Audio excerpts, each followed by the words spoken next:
You know Dasher and Dancer and Prancer and Vixen, Comet and Cupid and Donner and Blitzen. But do you recall the most famous reindeer? Ny krismasy moa zany na noely a dia isan'ny andro anankiray ahatserovantsika ny naterahan'ny mpamonjy.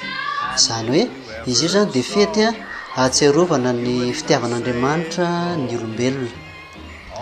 Raha tsorina zany de hoe tonga mba hanavitra antsika ny Andriamanitra zany a nidina teto ambonin'ny tany, satria arak'ilay fitenenana manao hoe tonga olombelona ny zanak'Andriamanitra mba hatonga ny olombelona ny zanak'Andriamanitra.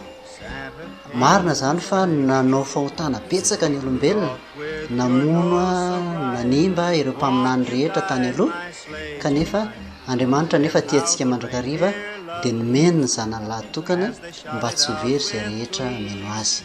De tsara zany no manamarika amintsika rehetra fa ny noely de isan'ny fety masina andrandray ny kristianina, izany atao hoe fanantenana, fiainam-baovao mba hahafahan'izy ireo miaina am-pitiavana, miaina ankalalana ary miaina arak'izay sitrapon'Andriamanitra tena izy eo amin'ny fiainana andavanandro izay.